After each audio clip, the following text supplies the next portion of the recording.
Hi everyone, this is Gargi Sharma, a tax faculty at SGC Virtuals, and today we are starting our revision lectures for CMA Inter Attempt for December 25. ठीक है, तो हमारे जो revision videos है वो दो part में आएंगे। पहले पार्ट में हम सारे कॉन्सेप्ट डिस्कस करेंगे उस चैप्टर के, एंड सेकंड पार्ट में हम उस चैप्टर के क्वेश्चन आंसर डिस्कस करेंगे। ठीक है, और जितने भी हम यहाँ पे जो अपने कॉन्सेप्ट नोट्स है वो जो रेफर कर रहे हैं वो हमारे क्लास नोट्स हैं, तो इनको आप हमारे टेलीग्राम चैनल पे जाके देख सकते हैं, तो do follow us there also. Start करते हैं हम आज का पहला सेशन जो है टैक्स का फर्स्ट चैप्टर या फिर डायरेक्ट टैक्स का इंट्रोडक्शन। ठीक है, इसमें हम जानते हैं कि how many types of taxes are there, हमें टैक्स की जरूरत क्यों है, टैक्स होता क्या है, एंड फर्दर मोर। तो आज का सेशन हमारा स्टार्ट होता है पहले टॉपिक से जिसका नाम है टाइप्स ऑफ टैक्सेस। तो there are two types of taxes, पहला है direct taxation and second is indirect taxation. Direct taxes का एग्जांपल होता है हमारे पास इनकम टैक्स है हमारे पास, और ब्लैक मनी एक्ट भी डायरेक्ट टैक्सेस की कैटेगरी में आता है। इनकम टैक्स या फिर direct taxation as the name says, हम डायरेक्टली गवर्नमेंट को जमा कराते हैं। वो कैसे? हम जो भी इनकम कमाते हैं उस पे हम अपना रिटर्न्स फाइल करके अपना टैक्सेस जितना बनता है वो गवर्नमेंट को पे करते हैं। ऑन द अदर हैंड जो भी हमारे इनडायरेक्ट टैक्सेस है, फॉर एग्जांपल जीएसटी है, कस्टम्स है, ये सब हम आगे पढ़ेंगे। तो जीएसटी में क्या होता है, सपोज कीजिए ये मैंने कैलकुलेटर परचेज करा है और इसके 400 या 500 रुपए जो भी है वो मैंने शॉपकीपर को पे कर दिया उसके। अब मुझे नहीं पता इसमें इनडायरेक्ट टैक्सेस का पोर्शन कितना है। ठीक है, मैंने तो सारे पैसे उसको दे दिए, अब मैं ये नहीं देखती कि इसमें मेरा जीएसटी कितना गया है, या मैं कैलकुलेट करने बैठती हूँ कि अरे मेरे 500 रुपए में से इतना परसेंट मेरा जीएसटी लग गया। हम ऐसा नहीं करते हैं मोस्ट ऑफ द टाइम। ठीक है, तो हम ने तो शॉपकीपर को पैसे दे दिए इसके, अब शॉपकीपर के ऊपर लाइबिलिटी है कि वो गवर्नमेंट को जाके टैक्सेस जमा कराएगा। तो पैसा तो हमारी जेब से गया, इस केस में भी हमने शॉपकीपर को दे दिया। अब शॉपकीपर की लाइबिलिटी है वो ये जो टैक्सेस उसने सब लोगों से इकट्ठा करे हैं वो गवर्नमेंट को जाके जमा कराएगा। तो इसलिए इसे इनडायरेक्ट टैक्सेस बोला जाता है, क्योंकि इसमें हमारा डायरेक्ट इन्वॉल्वमेंट नहीं होता गवर्नमेंट के साथ। इसमें जो शॉपकीपर है, जो सेलर है, वो डायरेक्टली गवर्नमेंट को इसमें जाके टैक्सेस जमा कराता है। ठीक है, तो फर्स्ट डिफरेंस इज दिस कि डायरेक्ट टैक्सेस और इनडायरेक्ट टैक्सेस का एक्चुअली में मतलब क्या होता है। दूसरा आता है direct taxes are progressive in nature. Progressive, progressive का मीन्स कि जैसे जैसे हमारी इनकम बढ़ेगी वैसे वैसे हमारे टैक्सेस बढ़ेंगे। अगर इस साल आपकी इनकम 5 लाख रुपए है तो आप 5 लाख के अकॉर्डिंग टैक्स दोगे। अगर अगले साल आपकी इनकम 10 लाख रुपए हो जाती है तो आप 10 लाख के अकॉर्डिंग टैक्स दोगे। ठीक है, तो जैसे जैसे आपकी इनकम बढ़ेगी वैसे वैसे आपके टैक्सेस भी बढ़ेंगे। बट इनडायरेक्ट टैक्सेस में ऐसा नहीं होता। आप कुछ भी इनकम कमाए या मुकेश अंबानी जी कुछ भी इनकम कमाए, अगर आप दोनों लोग एक ही चीज खरीदते हो तो दोनों को same amount of tax, that is GST, आप दोनों लोगों को सेम अमाउंट ऑफ टैक्स ही देना पड़ेगा उस चीज के ऊपर। तो उसका आपकी इनकम से कोई लेना देना नहीं होता। तो इसलिए direct taxes are progressive in nature and indirect taxes are regressive in nature. ठीक है, बर्डन कांट बी शिफ्टेड।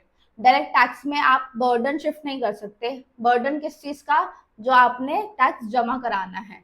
ठीक है, तो मेरी आईटीआर है, मैं अपनी आईटीआर खुद फाइल करूंगी। इवन दो मैं किसी प्रोफेशनल से भी फाइल करा लूँ, बट लाइबिलिटी तो मेरी है ना कि मुझे अपना आईटीआर फाइल करके गवर्नमेंट को टैक्सेस पे करना है। ठीक है, ऑन दी अदर हैंड जो बर्डन होता है डायरेक्ट इनडायरेक्ट टैक्सेस में वो शिफ्ट हो जाता है। वो कैसे? मैंने तो ये कैलकुलेटर खरीद लिया और मैं अपने घर आ गई वापस। अब इस पे जो भी टैक्स है वो शॉपकीपर जाने और वो उसकी लाइबिलिटी जाने, उसने पे करना है या नहीं करना है। अगर वो करेगा तब भी गवर्नमेंट मुझसे नहीं पूछेगी, अगर वो नहीं करेगा तब भी गवर्नमेंट मेरे पास नहीं आएगी कि इस कैलकुलेटर पे कितना टैक्स तुमने दिया था वो हमें दो, हमें शॉपकीपर ने नहीं दिया। तो इसमें जो टैक्सेस का बर्डन है गवर्नमेंट को पे करने का वो शिफ्ट हो जाता है इनडायरेक्ट टैक्सेस में। ठीक है, that is why it is called burden can be shifted. और जो डायरेक्ट टैक्सेस होते हैं उसमें बर्डन शिफ्ट नहीं हो पाता। सेकेंड है levy and collection is on same person. इसका क्या मतलब है? लेवी भी मुझ पे हो रहा है और कलेक्शन भी मुझसे ही हो रहा है डायरेक्ट टैक्सेस में। लेवी कैसे है कि इनकम मेरी है तो इनकम टैक्स मुझे देना है और मुझे ही गवर्नमेंट को जाके इसका जमा कराना है टैक्सेस। ठीक है, तो दोनों ही मेरे ऊपर है। बट इनडायरेक्ट टैक्सेस में क्या आता है कि लेवी एक पर्सन के ऊपर होता है और कलेक्शन दूसरे पर्सन से। लेवी किस पे हुआ? On me.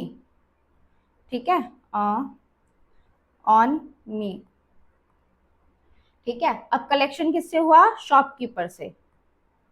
ठीक है, गवर्नमेंट के पास तो शॉपकीपर जाएगा ना टैक्सेस जमा कराने के लिए, तो इसलिए इनडायरेक्ट टैक्सेस में लेवी अलग पर्सन पे होता है और कलेक्शन अलग पर्सन से किया जाता है।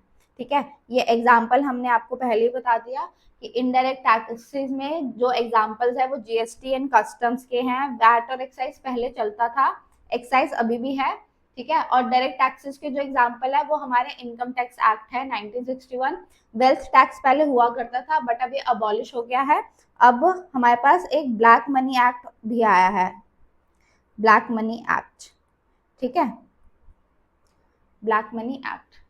नेक्स्ट टॉपिक हमारे पास है need of taxation.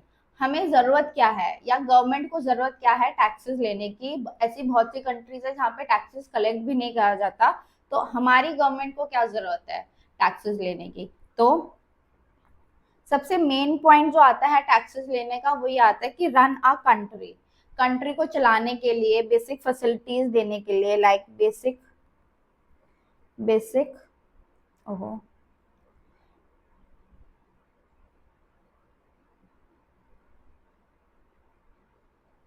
Basic facilities like education,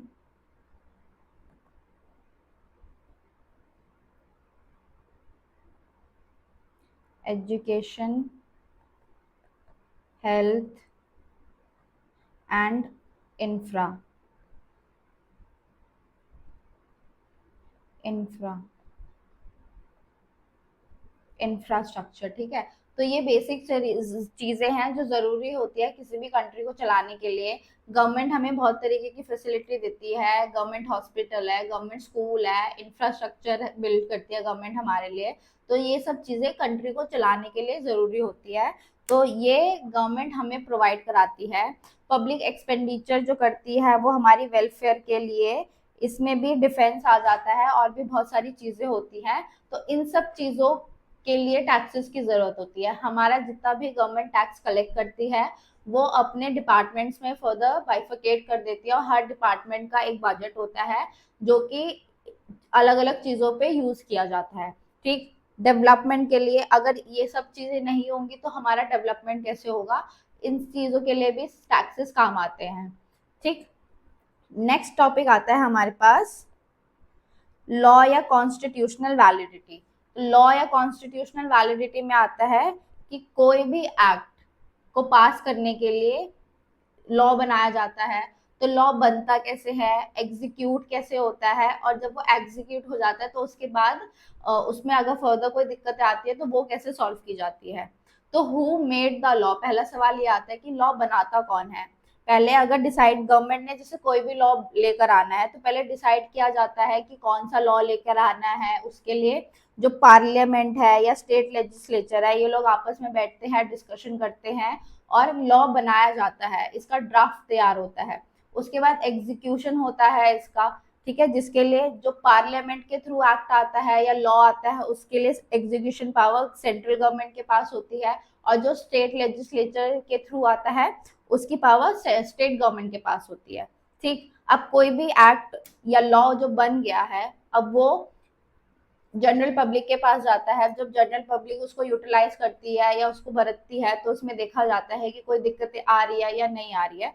तो उसके लिए हमारे पास जुडिशरी सिस्टम है, जुडिशरी सिस्टम जो अलग अलग लेवल पर होती है कि इनकम टैक्स या डायरेक्ट टैक्सेस के रेफरेंस में हमारे पास आईटी है जिसे ट्रिब्यूनल्स कहा जाता है, छोटे लेवल के कोर्ट्स होते हैं। उसके बाद हमारे पास हाई कोर्ट आता है एंड देन सुप्रीम कोर्ट आता है। सुप्रीम कोर्ट से पास की गई कोई भी जजमेंट, कोई भी ऑर्डर, लॉ ऑफ लैंड बोला जाता है उसको। ठीक है, नेक्स्ट टॉपिक आता है हमारे पास आर्टिकल 265। अब गवर्नमेंट हमसे टैक्सेस ले तो रही है पर गवर्नमेंट को किसने अथॉरिटी दिया हम टैक्स लेने की? तो गवर्नमेंट को भी कहीं ना कहीं उनकी पावर प्रिस्क्राइब की गई होंगी कि वो हमसे टैक्सेस कलेक्ट करती है। तो हम इस आर्टिकल में वही जानेंगे कि आर्टिकल 265 कहता क्या है।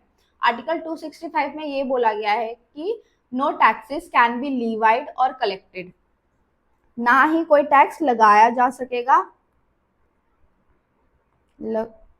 गाया, लगाया जाएगा, ना ही कलेक्ट होगा, कलेक्शन होगा इसका, ठीक है। Except authority of law. अब अथॉरिटी ऑफ लॉ क्या है? अथॉरिटी ऑफ लॉ में पार्लियामेंट आती है, पार्लियामेंट के both houses, Lok Sabha and Rajya Sabha, and president का असेंट। तो अगर कोई भी बिल है उसको पास किया गया है, उसको एक्ट बनाना है,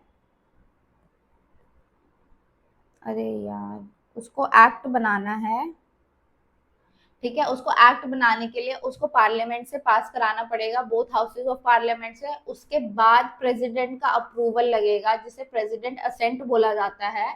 फिर ही जाके कोई भी बिल एक्ट में कन्वर्ट होता है और वो जनरल पब्लिक के पास आता है। तो आपके पास 1 मार्क के लिए क्वेश्चन आ सकता है कि who is the authority of law और what is under the authority of law. आपके पास एमसीक्यू में क्वेश्चन आ जाएगा, आपको दिए होंगे ऑप्शंस, तो आपको सिलेक्ट करना पड़ेगा पार्लियामेंट प्लस प्रेसिडेंट असेंट। इन दोनों के बिना कोई भी जाके वो नहीं हो पाएगा। इन दोनों की जरूरत पड़ेगी किसी भी लॉ को फर्दर आगे बढ़ाने के लिए। इन दोनों के बिना कोई भी एक्ट लॉ में नहीं, कोई भी बिल एक्ट में कन्वर्ट नहीं हो पाएगा और वो लॉ नहीं बन पाएगा, ठीक है। आगे बढ़ते हैं। आर्टिकल 265 ध्यान रखिएगा, इसमें अथॉरिटी ऑफ लॉ को बताया गया है कि अथॉरिटी ऑफ लॉ होती कौन है, जिसमें क्या आते हैं? Parliament, both houses of parliament and president का असेंट, ठीक है। अब चलते हैं हम आगे। नेक्स्ट आता है हमारे पास 265। अब हमने ये तो जान लिया कि सरकार को कॉन्स्टिट्यूशन में, ये कॉन्स्टिट्यूशन के ही आर्टिकल हैं, कॉन्स्टिट्यूशन ने पावर दे दी गवर्नमेंट को कि आप आर्टिकल 265 में जाइए और वहां से आप टैक्सेस लगा सकते हैं एंड कलेक्ट कर सकते हैं। बट हमारे पास सेंट्रल गवर्नमेंट भी है, स्टेट गवर्नमेंट भी है, लोकल बॉडीज भी है। तो कौन सी गवर्नमेंट कौन सा टैक्स लेगी, इसके लिए पावर डिस्ट्रीब्यूशन होना बहुत जरूरी है, ताकि दोनों गवर्नमेंट में लड़ाई झगड़े ना हो। तो इसके लिए हमारे पास आर्टिकल 246 आता है, जिसमें बोला गया है कि इसमें शेड्यूल 7 है, जिसमें 3 लिस्ट आती है हमारे पास। शेड्यूल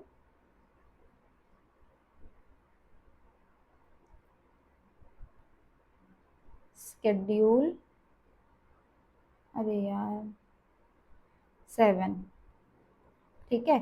शेड्यूल 7 में हमारे पास 3 लिस्ट आती है। पहली लिस्ट है union list, second list is state list, third list is concurrent list, ठीक है। अब यूनियन वन में जो लिस्ट 1 है, उसमें क्या बोला गया है? इसमें सेंट्रल गवर्नमेंट की पावर्स हैं जो लॉ बना सकती है। तो इसमें बहुत सारी एंट्रीज है, उसमें एंट्री नंबर 82 है, जिसमें बोला गया है कि टैक्सेस जो कलेक्ट करने का राइट है इनकम टैक्स का, वो सेंट्रल गवर्नमेंट के पास है, ठीक है। तो इसमें क्या बोला गया है?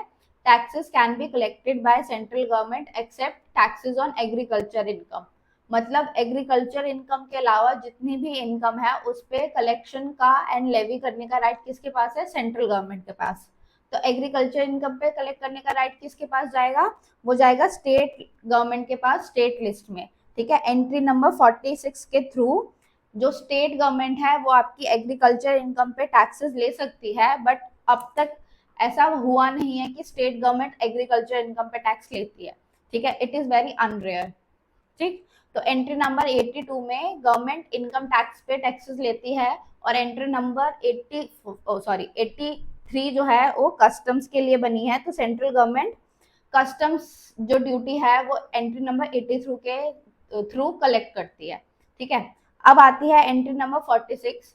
गवर्नमेंट चाहे तो, स्टेट गवर्नमेंट चाहे तो एग्रीकल्चर इनकम पे टैक्सेस ले सकती है, but most of the time central state governments avoid करते हैं इस चीज को, क्योंकि agriculture is a major part of our country और एग्रीकल्चर इनकम पे टैक्स नहीं लेते हैं, ठीक है।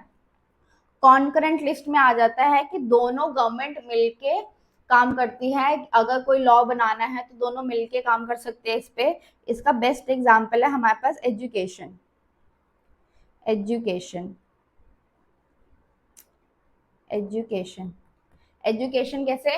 एक हमारे पास बोर्ड है, central board of secondary education, जो सीबीएसई है, ठीक है। वो सेंट्रल लेवल पे काम करता है, और हर स्टेट का एक अलग अलग बोर्ड होता है, जैसे UP board, MP board, Delhi board. तो एजुकेशन में दोनों गवर्नमेंट का काम होता है, सेंट्रल लेवल पर भी और स्टेट लेवल पे भी, ठीक है।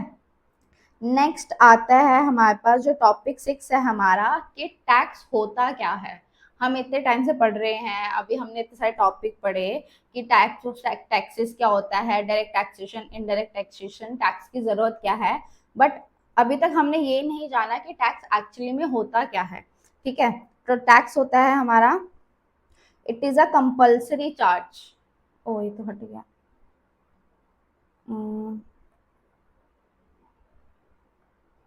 एक मिनट। It is a compulsory charge, मतलब आपको टैक्स देना ही पड़ेगा। ठीक है, depending on your level of income. ठीक, ये लगता किस पर है, आपकी टोटल इनकम पर लगता है। हम जानेंगे कि टोटल इनकम क्या होता है, और देता कौन है, of a person earned during the previous year. जो भी पर्सन ने ड्यूरिंग द प्रीवियस ईयर में जो भी इनकम कमाई होती है, जो टोटल इनकम होती है, उसके ऊपर ये टैक्स हो लगता है और वो टैक्स देता है। ठीक है, it is applicable to whole of India. Whole of India में डायरेक्ट टैक्सेस लगते हैं। ठीक है, तो अब धीरे धीरे करके हम जानते हैं कि हर एक वर्ड का मतलब क्या है। आइए पहले जानते हैं कि प्रीवियस ईयर क्या होता है। पहले प्रीवियस ईयर, सपोज कीजिए हमारा प्रीवियस ईयर क्या है, 24-25। ठीक है, अब हमारा 1 अप्रैल से स्टार्ट होता है,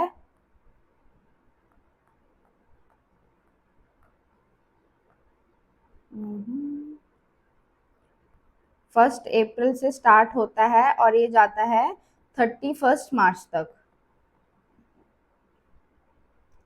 31 मार्च तक। ठीक है, तो 1 अप्रैल 2024 से 31 मार्च 2025 तक मेरा प्रीवियस ईयर रहेगा।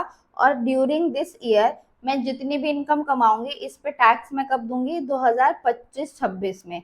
इसको बोलते हैं असेसमेंट ईयर। प्रीवियस ईयर वो होता है जिसमें मैंने इनकम कमाई है, और असेसमेंट ईयर वो होता है जिसमें मैं अपनी इनकम असेस करती हूँ और उसके ऊपर टैक्स देती हूँ। ठीक है, आइए, previous year can be of 1 day also, ये एक दिन का भी होता है। अब सपोज कीजिए मेरी जॉब लगी 30 मार्च को 2025 में। ठीक है, तो अब मेरा प्रीवियस ईयर खत्म होने में बचा है कितना दिन है, 30 और 31 ही तो बचा है। तो इन दिन 2 दिन की जो इनकम होगी उस पे मेरा वो मेरी इनकम मानी जाएगी प्रीवियस ईयर में, और फिर मैं उसके अकॉर्डिंग उस पे अपने असेसमेंट ईयर में टैक्स दूंगी। ठीक है, तो प्रीवियस ईयर जरूरी नहीं है आपका 12 महीने का ही हो, प्रीवियस ईयर आपका 2 दिन का भी हो सकता है, 6 महीने का भी हो सकता है, डिपेंडिंग ऑन द इनकम। और अगर कोई कंपनी या कोई फर्म है या कोई आपने बिजनेस स्टार्ट करा है, तो जब से आप उसको स्टार्ट करेंगे तब से आप इनकम अर्न करना शुरू करेंगे, तो तब से आपका प्रीवियस ईयर स्टार्ट हो जाएगा। ठीक, असेसमेंट ईयर आता है। अब अगर मेरा प्रीवियस ईयर 2 दिन का है, चाहे 1 दिन का है, चाहे 6 महीने का, बट मेरा assessment year always and always 12 महीने का ही रहेगा, क्योंकि असेसमेंट ईयर आगे वाला ईयर है जिसमें हम इनकम पे जो असेस हुई है हमारी उस पर टैक्स देते हैं। तो असेसमेंट ईयर कभी भी हमारा 12 महीने से छोटा नहीं होगा, असेसमेंट ईयर हमेशा हमारा 12 महीने ही होगा। ठीक, अब हमारे पास एक टॉपिक आता है कि हम इनकम टैक्स तो बोल रहे हैं पर इनकम टैक्स में आता क्या क्या है। इनकम टैक्स एक्ट एक छोटा सा पोर्शन है, इसमें बहुत सारी चीजें आती हैं। पहला है इसमें ओहो, एक मिनट। पहला है इनकम टैक्स लॉ। ये आपको एक क्वेश्चन आ जाता है 4 मार्क्स का कि how many types of components या what are the sources of components of income tax laws. तो इसमें हमारा पहला क्वेश्चन आता है इनकम टैक्स एक्ट 1961। ठीक है, इसमें तो जो हमारा बेयर एक्ट है जिसमें सेक्शन होते हैं, सब सेक्शन होते हैं, क्लॉजेस, सब क्लॉजेस, प्रोवाइजो, एक्सेप्शंस या एक्सप्लेनेशन, जिन सबको मिला के एक एक्ट बनता है, वो इसमें आएगा इनकम टैक्स एक्ट 1961। ठीक है, और इसका कंपोनेंट क्या हो सकता है, इसका और कंपोनेंट होता है इनकम टैक्स रूल्स 1962।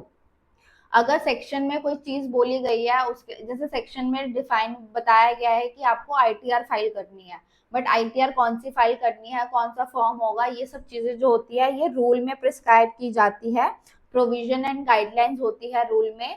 ठीक है, तो ये सारी चीजें हमको रूल्स बताते हैं, तो इसके लिए इनकम टैक्स रूल्स हैं जो 1962 के हैं। तो ये भी हमको बीच बीच में रेफर करना पड़ेगा। इसके बाद आता है annual finance act. Annual finance act as the name says हर साल आता है, 1 फेब को आता है, इसकी डेट फिक्स है, every year it came on the 1 Feb. ठीक है, इसमें गवर्नमेंट बजट लेके आती है और जो भी ईयरली बेसिस पे अमेंडमेंट्स होती हैं, अपडेशंस होती है, वो इसके थ्रू एक्ट में लाई जाती हैं। डायरेक्ट टैक्स में या फिर इनकम टैक्स में चेंजेस एक्ट के थ्रू नहीं होते हैं, आप अमेंडमेंट लेके आते हो फाइनेंस एक्ट के थ्रू या नोटिफिकेशंस के थ्रू, और फिर उसको जाके टैक्स का पार्ट बनाया जाता है, एक्ट का पार्ट बनाया जाता है। एक्ट डायरेक्टली अमेंड नहीं होता, वो फाइनेंस एक्ट के थ्रू अमेंड होता है। तो जितनी भी अमेंडमेंट्स आती हैं टैक्सेस में, वो फाइनेंस एक्ट के थ्रू आती हैं। ठीक है, नेक्स्ट आता है हमारे पास नोटिफिकेशंस या सर्कुलर्स। अब जो हमारा फाइनेंस बिल है वो तो साल में एक बार आ गया, बट अगर बीच में गवर्नमेंट को कोई भी अपडेट लेके आनी है, कोई भी अमेंडमेंट लेकर आनी है, तो वो कैसे लेके आएगी गवर्नमेंट? वो नोटिफिकेशंस के थ्रू लेके आएगी या सर्कुलर के थ्रू लेके आएगी। जो नोटिफिकेशंस होती है ये जनरल पब्लिक के लिए होती है, जनरल पब्लिक के लिए, पब्लिक एट लार्ज के लिए, हम लोगों के लिए यूज करने के लिए। जो सर्कुलर्स होते हैं वो डिपार्टमेंट के लिए होते हैं, क्लैरिटी के लिए होते हैं, वो फॉर इन हाउस डिपार्टमेंट होते हैं, जैसे सीबीडीटी हो गया, सीबीआईसी हो गया, इनके अपने अपने सर्कुलर्स होते हैं। तो ये अपने डिपार्टमेंट के लोगों के बीच में क्लैरिटी लाने के लिए सर्कुलर्स लाते हैं, बट जो नोटिफिकेशन होते हैं वो सबके लिए होता है। ठीक है, लास्ट पार्ट आता है अपने इनकम टैक्स लॉस का, केस लॉस और जजमेंट्स।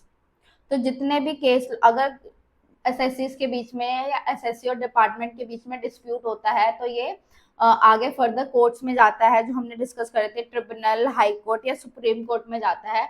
उसके बाद यहाँ से जो ऑर्डर पास होते हैं उनका जजमेंट या केस लॉ भी हमारे को पढ़ने के लिए आता है हमारे सिलेबस में।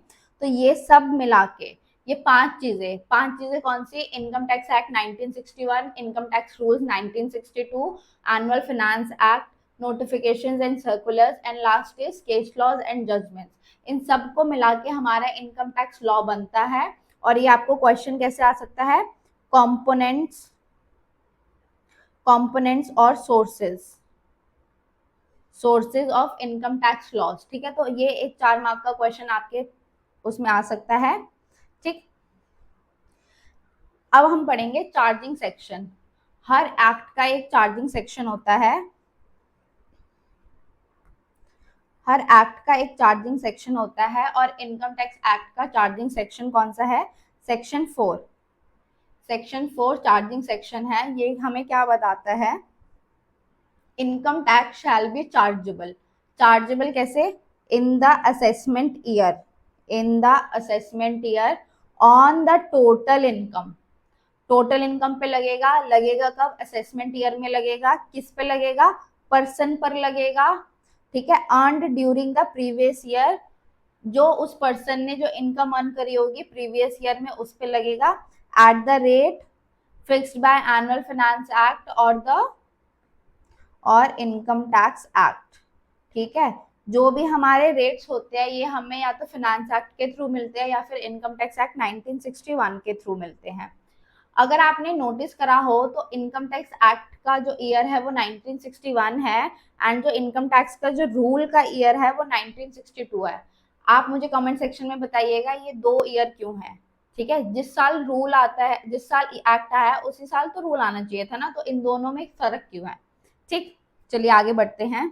तो जैसे कि हमने पढ़ा था कि जो असेसमेंट ईयर होता है वो स्टार्ट होता है 1 अप्रैल से स्टार्ट हो जाता है। तो मेरा जो असेसमेंट ईयर होगा वो 1 अप्रैल 25 से स्टार्ट होके 31 मार्च 26 तक के लिए जाएगा, अगर मेरा प्रीवियस ईयर 24-25 है तो। ठीक है, और assessment year always and always 12 महीने का रहेगा। ठीक, और ये जो प्रीवियस ईयर था ये भी हमने पढ़ लिया कि ये कैन बी शॉर्ट ऑफ 12 महीने से छोटा भी हो सकता है, ये असेसमेंट ईयर से पहले होता है, और ये 31 मार्च को खत्म हो जाता है, और 1 अप्रैल से फिर मेरा असेसमेंट ईयर चालू होता है। ठीक है, अब हमने पढ़ा है कि पर्सन पर लगेगा, जो पर्सन है इनकम टैक्स देगा। तो पर्सन की डेफिनेशन में आता कौन है? आइए हम स्टार्ट करते हैं। पर्सन की जो डेफिनेशन है ये आती है सेक्शन 3 में। पर्सन इंक्लूड्स, ये जो डेफिनेशन है ये इंक्लूसिव डेफिनेशन है। इसमें बोला गया है कि ये जो लोग हैं ये आएंगे तो ये पर्सन कहलाएंगे। इट इंक्लूड्स, ठीक है, ये इंक्लूसिव डेफिनेशन है। अगर फ्यूचर में गवर्नमेंट को इसमें चेंजेस लाने हुए तो और पर्सन इसमें ऐड कर सकती है और ये अमेंड हो जाएगा। ठीक, अभी के लिए हमारे पास इतना ही है। पर्सन इंक्लूड्स इंडिविजुअल, जो आप और हम हैं इंडिविजुअल, कोई एचयूएफ है, वो जो हिंदू अनडिवाइडेड फैमिली होती है वो, कोई कंपनी है चाहे वो डोमेस्टिक हो चाहे वो फॉरेन कंपनी हो, फर्म्स है इसमें including partnership, including LLP, sorry, including LLP. तो फर्म्स में एलएलपी भी इंक्लूड होता है तो वो भी पर्सन की डेफिनेशन में आता है। इसमें artificial juridical person, artificial juridical person कौन होते हैं, जैसे हमारे डेटीज, डेटीज जैसे कि जो भगवान जी को रिप्रेजेंट करते हैं वो सब लोग, जो भगवान जी होते हैं या उनके रिप्रेजेंटेटिव होते हैं वो आ जाते हैं यहाँ पे। ठीक है, एसोसिएशन ऑफ पर्सन आता है हमारे पास, और उसके बाद हमारे पास बॉडी ऑफ इंडिविजुअल आता है और लोकल अथॉरिटी आता है। एक एक करके मैं आपको मतलब बताती हूँ। लोकल अथॉरिटी तो हो गए हमारे काइंड ऑफ म्युनिसिपल कॉर्पोरेशंस वगैरह जो हो गए, म्युनिसिपल कॉर्पोरेशंस। ठीक है, ये हमारे किस में आ जाते हैं, ये हमारे लोकल अथॉरिटी में आ जाते हैं। जितने भी म्युनिसिपल कॉर्पोरेशन होते हैं, लोकल बॉडीज होती है, ये लोकल अथॉरिटी के उसमें आ जाते हैं और ये पर्सन कहलाते हैं। जो बॉडी ऑफ इंडिविजुअल होते हैं वो लोग क्या होते हैं, फॉर एग्जाम्पल जैसे अभी महाराष्ट्र में अभी रिसेंटली वो हुआ था, गणपति महोत्सव हुआ था, तो वहां पे लोग पंडाल वगैरह लगाते हैं और बहुत सारे लोग छोटे छोटे पंडाल लगाते हैं और गणपति महोत्सव के लिए इकट्ठा होते हैं और वो अपना काम करते हैं। और जैसे ही पंडाल का टाइम हो जाता है, विसर्जन हो जाता है, उसके बाद सब लोग अपने अपने रास्ते आ जाते हैं। ठीक है, तो ये जो लोगों ने मिलके, जो 5-10 लोगों ने मिलके जो पंडाल लगाया, ये क्या हुआ, बॉडी ऑफ इंडिविजुअल बनाया इन लोगों ने। ठीक है, अब इनका मोटिव कोई प्रॉफिट कमाना या इनकम कमाना नहीं था, इनका एक शॉर्ट टर्म मोटिव था कि इन्होंने गणपति विसर्जन के लिए या गणपति महोत्सव के लिए इन्होंने अपना पंडाल लगाया और जैसे ही विसर्जन हो जाएगा गणपति जी का तो ये लोग अपना पंडाल हटा देंगे।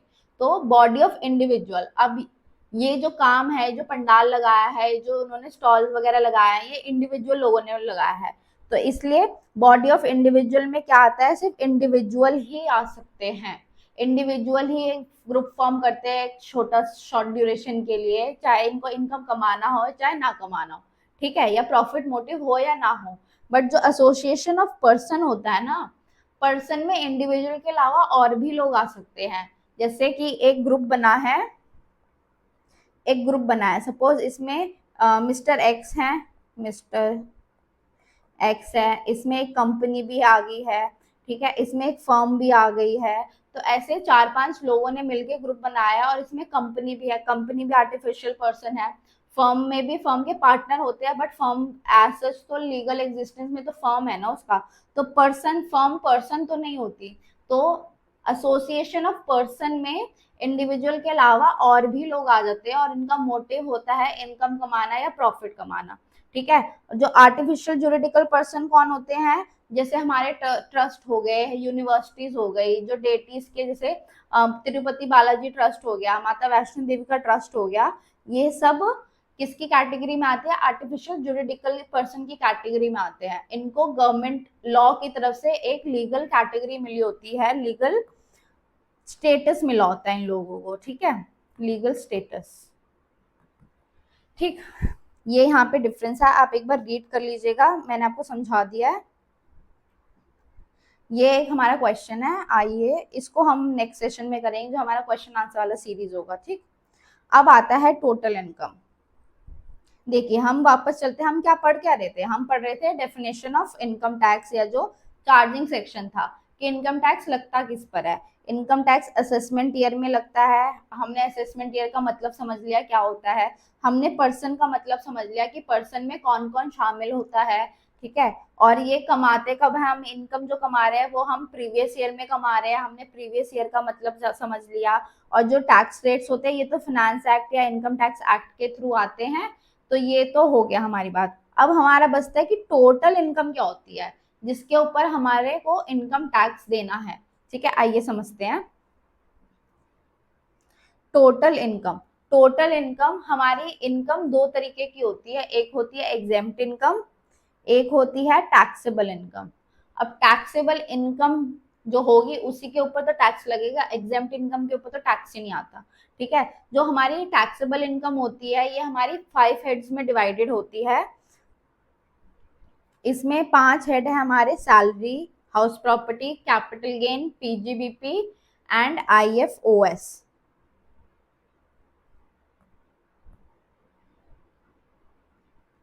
ठीक है, तो 5 हेड्स हमारे कौन कौन से थे, सैलरी था, हाउस प्रॉपर्टी था, capital gain, PGBP and IFOS. इन सब को मिला के हमारे 5 हेड्स बनते हैं। इसका एग्जांपल करते हैं, देखिए एग्जांपल है, सपोज कीजिए मेरी जॉब है, मैं जॉब करती हूँ, जॉब से मुझे सैलरी आती है, मैं सैलरी कमाती हूँ, तो मेरी जो सैलरी की इनकम होगी वो कहाँ जाएगी, मेरी सैलरी हेड में।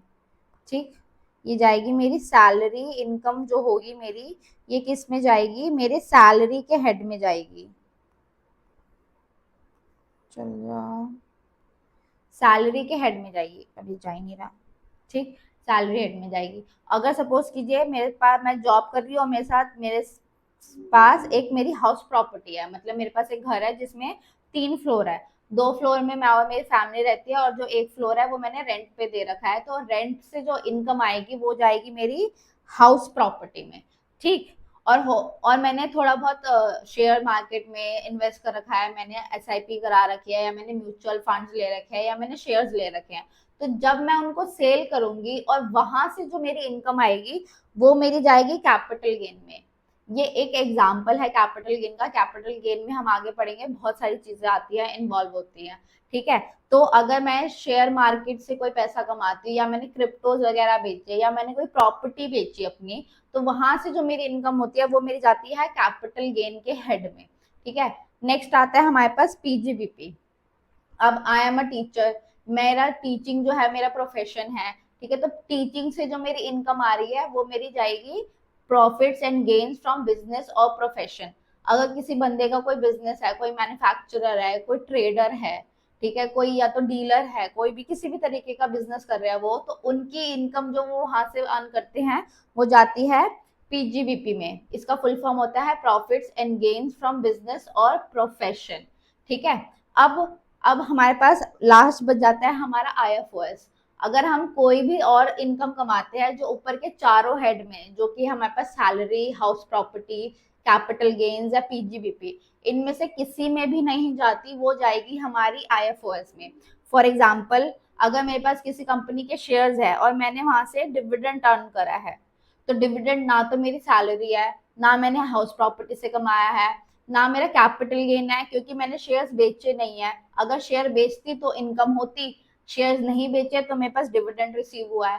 ठीक है, और ये मेरा कोई बिजनेस भी नहीं है तो मेरा पीजीबीपी में नहीं जाएगा। तो ये डिविडेंड की इनकम कहाँ जाएगी, मेरी आईएफओएस में, इनकम फ्रॉम अदर सोर्सेज। और इसका एक और एग्जांपल होता है, अगर मुझे कोई इंटरेस्ट रिसीव हुआ है मेरे एफडी पे, या बहुत सारी चीजें हम आगे इस चैप्टर में जाके पढ़ेंगे। ठीक है, तो इन पांचों हेड की इनकम मिला के हमारे पास जितनी भी इनकम आती है उसे हम बोलते हैं ग्रॉस टोटल इनकम। इसमें हमारा कैरी फॉरवर्ड या सेट ऑफ वगैरह भी होता है, वो हमारे चैप्टर्स है तो हम आगे उनके बारे में पढ़ेंगे। तो ग्रॉस टोटल इनकम जब आ जाती है हमारे पास, उसमें से सरकार या जो लॉ है हमारा वो हमें कुछ डिडक्शंस प्रोवाइड करता है, जो चैप्टर 6 में पढ़ेंगे।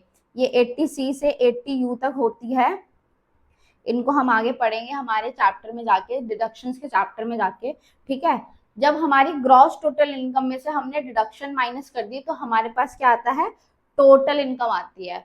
तो अब ये जो टोटल इनकम आई है ना, इसके ऊपर ही हम अपने स्लैब रेट्स लगाते हैं। अगर कंपनी है तो वो अपने रेट्स लगाएगी, तो इस टोटल इनकम के ऊपर टैक्स रेट्स लगते हैं जो फाइनेंस एक्ट या इनकम एक्ट के थ्रू आते हैं। ठीक है, उसके बाद जब हमने, सपोज कीजिए मेरी 10 लाख रुपए की इनकम थी, ठीक है, टोटल इनकम, अब मैंने इस पर रेट लगाया, सपोज कीजिए मेरा टैक्स आया 1 लाख रुपए, सपोज कीजिए। ठीक है, और हो सकता है कि मैंने कोई एडवांस टैक्स पे कर रखा हो, या मेरा कहीं पे टीडीएस कटा हो या टीसीएस कटा हो। ठीक है, तो वो मैं यहाँ से रिड्यूस कर दूंगी अपना, जो मैं ऑलरेडी दे चुकी हूँ। उसके बाद जो फाइनल मेरा अमाउंट आएगा, सपोज कीजिए मैंने 20,000 रुपए एडवांस टैक्स पे कर रखा था, तो अब मेरी जो लाइबिलिटी, जो मेरा टैक्स आया है वो 80,000 रुपीज आया है। ये फाइनल अमाउंट है जो मैं सरकार को पे कर दूंगी अपनी रिटर्न फाइलिंग के थ्रू। ये 1 लाख रुपए मेरी लाइबिलिटी थी। ये मेरा जो एडवांस टैक्सेस मैं ऑलरेडी पे कर चुकी थी ये वो था। अगर कोई रिबेट होगी मेरी या रिलीफ होगी मेरी तो वो यहाँ पे डिडक्ट हो जाएगी। उसके बाद फाइनली जितना मेरा पेबल बनेगा वो मैं गवर्नमेंट को जमा करा दूंगी रिटर्न फाइलिंग के थ्रू। ठीक है, तो हमने चार्जिंग सेक्शन में जो था हमारा कि income tax shall be chargeable किस पे लगेगा, असेसमेंट ईयर में लगेगा। ठीक है, टोटल इनकम का मतलब हमने समझ लिया, पर्सन कौन होते हैं हमने ये जान लिया, प्रीवियस ईयर हमने जान लिया कि जिस साल मैं कमाऊंगी उसके अगले साल जो मेरा असेसमेंट ईयर होगा उसमें जो मेरी टोटल इनकम मैं असेस करूंगी उस पे मैं अपना टैक्स जमा कर दूंगी जो इनकम टैक्स होगा। और कौन से रेट्स पे करूंगी, या तो वो रेट्स मेरे को फाइनेंस एक्ट के थ्रू मिलेंगे या मेरे को इनकम टैक्स एक्ट के थ्रू वो रेट्स आए होंगे। ठीक है, तो ये हमने जान लिया। आइए, एक इम्पॉर्टेंट थ्योरी कॉन्सेप्ट आता है हमारे पास, एक्सेप्शन। ये भी हमारे पास 4 मार्क्स के लिए आ जाता है, 4 से 5 मार्क्स के लिए। जो एक टॉपिक आता है हमारे पास वो होता है एक्सेप्शन।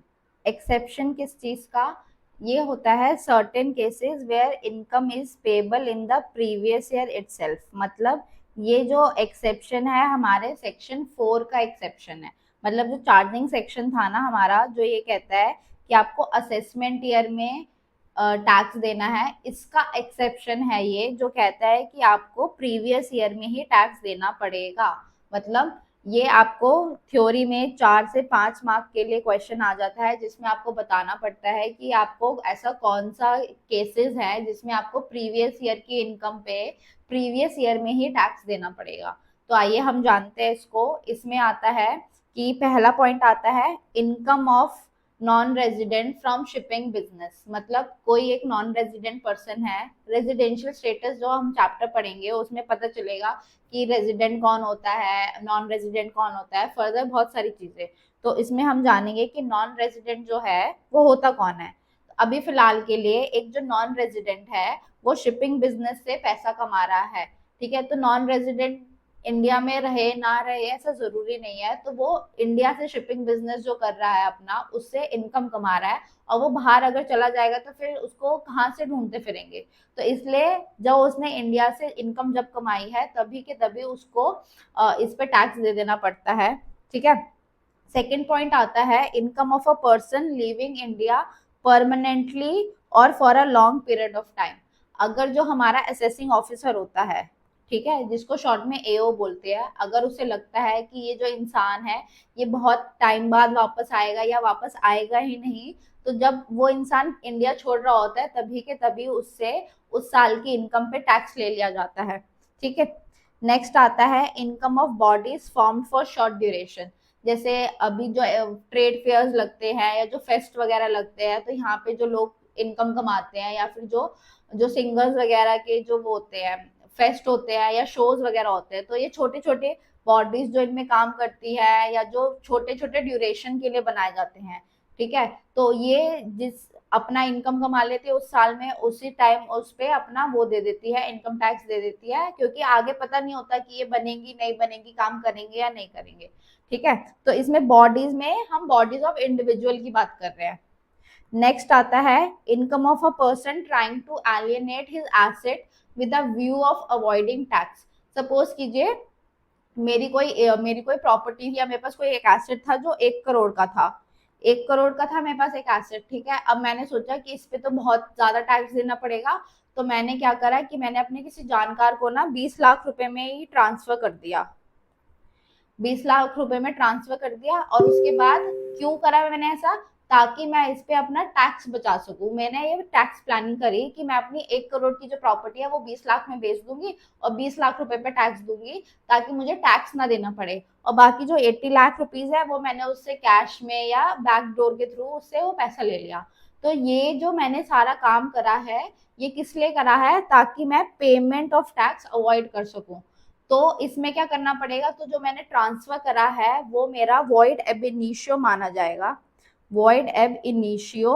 ठीक है, इसका मतलब मुझे बताइएगा कि क्या होता है, क्योंकि ये फाउंडेशन में हमने पढ़ा है। ठीक है, तो वॉइड एब इनिशियो हो जाएगा मेरा पूरा ट्रांजैक्शन, वो वैलिड ही नहीं माना जाएगा, और जो मैंने जो ट्रांसफर करा होगा उसका भी कैंसिल हो जाएगा, और जो मेरा पूरा इनकम होगा, मेरा 1 करोड़ का इनकम, उस पर ही मुझे उसी टाइम उस पर टैक्स देना पड़ेगा।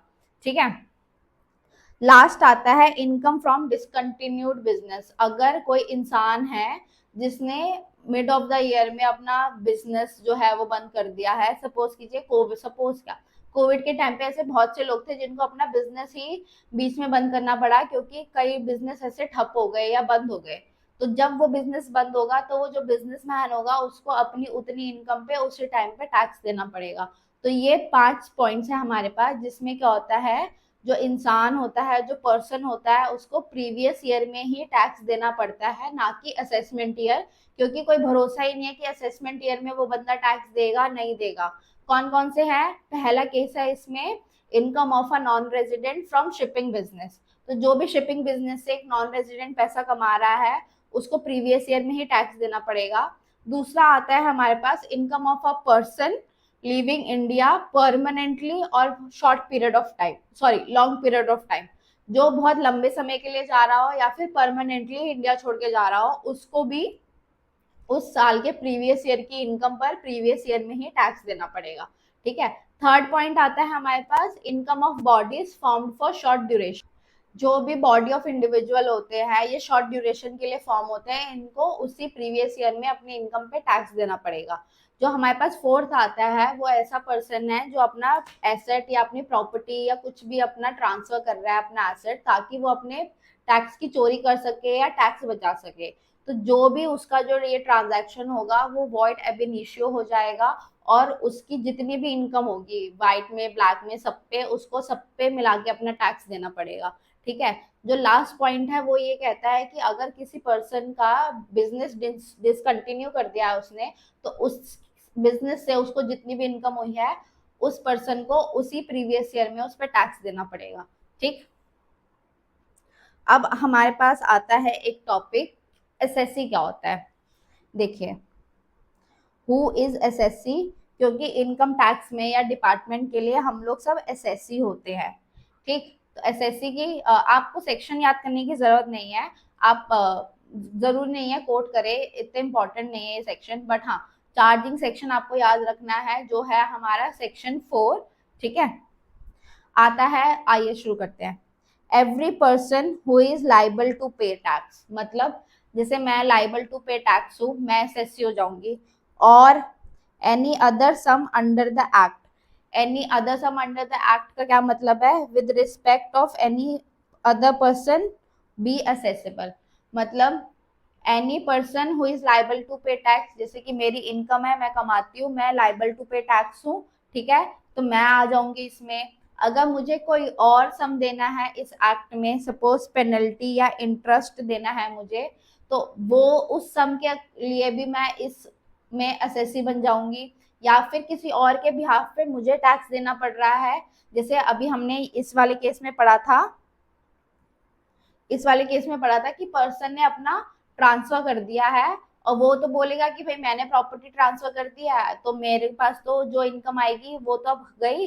अब वो प्रॉपर्टी से अगर कोई रेंटल इनकम आ रही है तो आप उस इनकम को उस बंदे के हाथ में टैक्स करो जिसने वो प्रॉपर्टी खरीदी है, मेरे पास मत आओ। बट इसमें तो इसने कराई किस लिए? पेमेंट की चोरी के लिए, तो वो ट्रांजैक्शन तो हम वॉइड मान ही लेंगे। तो अगर उस हाउस प्रॉपर्टी से कोई इनकम भी आ रही होगी तो उसके लिए भी मैं ही जिम्मेदार होंगी जिसने ट्रांसफर करा है। ठीक है, तो इसमें वो सब केस आ जाएंगे। अगर मैं हूँ, मुझे टैक्स देना है तो मैं एसएससी हूँ, अगर मुझे इनकम टैक्स में कोई पेनल्टी देना है या कोई इंटरेस्ट देना है तब भी मैं एसएससी बन जाऊंगी। अगर किसी और पर्सन के बिहाफ पे भी मुझे टैक्स लग रहा है तब भी मैं एसएससी बन जाऊंगी। ठीक है, और क्या आता है? एसएससी इंक्लूड्स डीम्ड एसएससी, मतलब कंपनी है, अब कंपनी से तो कोई बात कर नहीं सकता, कंपनी को आप नोटिस वगैरह भेज सकते हो पर कंपनी रिस्पॉन्ड होना करती है, कंपनी के बिहाफ पे कौन करता है? डायरेक्टर्स करते हैं। या फिर पार्टनरशिप फर्म के बिहाफ पे कौन करता है? पार्टनर्स रिस्पॉन्ड करते हैं। तो जो एसएससी होगा उसमें डीम्ड एसएससी आ जाएगा, मतलब कंपनी के लिए डायरेक्टर डीम्ड एसएससी हो जाएगा और पार्टनरशिप फर्म के लिए पार्टनर्स डीम्ड एसएससी हो जाएंगे, ठीक है। और एसएससी में कौन कौन आता है, एसएससी इन डिफॉल्ट, एसएससी में एसएससी खुद आता है, डीम्ड एसएससी भी आता है और एसएससी इन डिफॉल्ट भी आता है।